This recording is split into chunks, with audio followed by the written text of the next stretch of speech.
Assalamu alaikum everyone, welcome to my YouTube channel. Hope you all are doing well. In today's video we are going to be discussing the biographical sketch and the theories of Émile Durkheim. Mainly we will discuss the theory of social facts today, and in the later videos we will be discussing his other theories as well.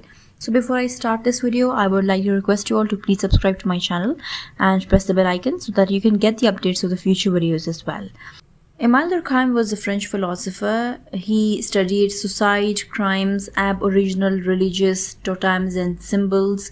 He was especially concerned how modern industrial societies can be held together when people don't even know each other and they have varied social positions and experiences. He was quite curious as to how social ties can be maintained in such an individualistic world. He was born in eastern France and he followed the family tradition to become a rabbi in his youth. He studied Hebrew and Talmud. He rejected Judaism in adolescence and considered both Christianity and Judaism that these both religions outmoded the world. He entered the most prestigious college of France to study philosophy from École Normale Supérieure in Paris.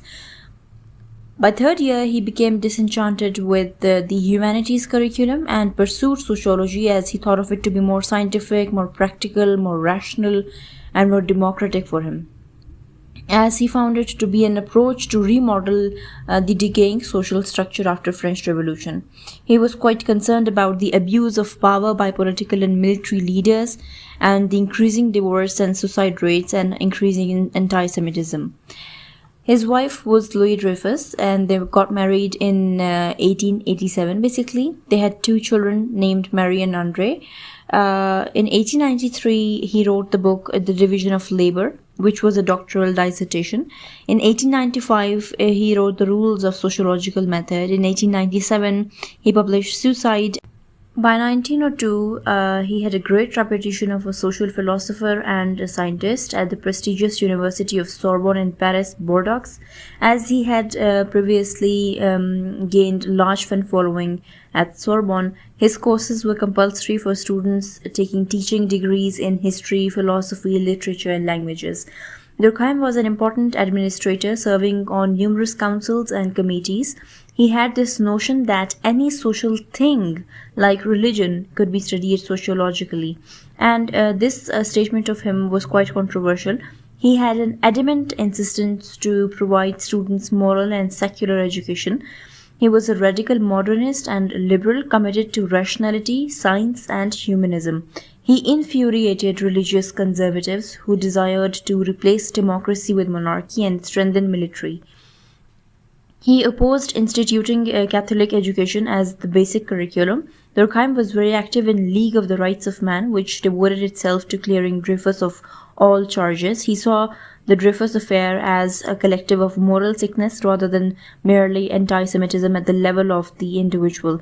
When society undergoes suffering, it feels the need to hold someone responsible for its sickness, on whom it can avenge its misfortunes, and those against whom public opinion already discriminates are naturally designated for this role to become a pariah who serves as expiatory victims. So this was the notion of Émile Durkheim on this Dreyfus affair. Okay, so coming towards the theories of Durkheim, let's first discuss his theory of social facts. What are social facts according to Durkheim? Let's discuss it. Durkheim argued that society was a supra-individual force existing independently of the actors who compose it.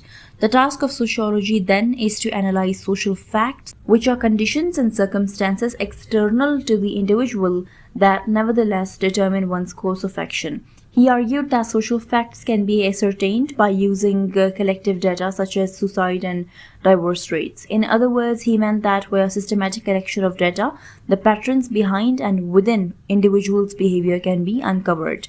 This emphasis on formal and objective data is what distinguished sociology from psychology and put sociology on the map as a viable scientific discipline. His conviction that society is sui generis.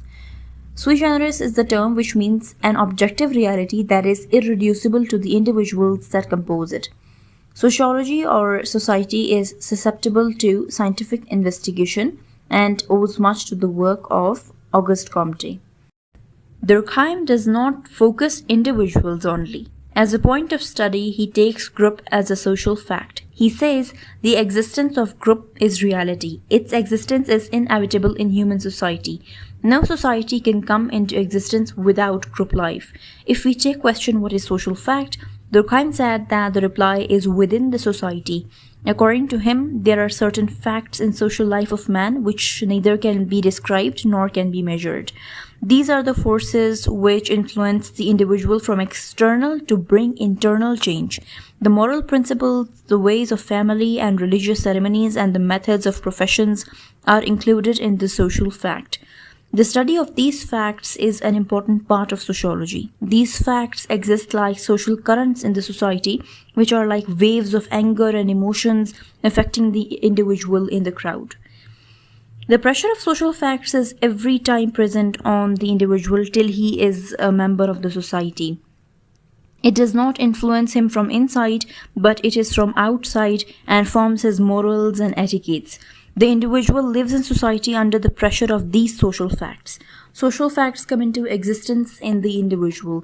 They become patterns of culture and get the shape of a body. Durkheim has called sociology the study of social facts.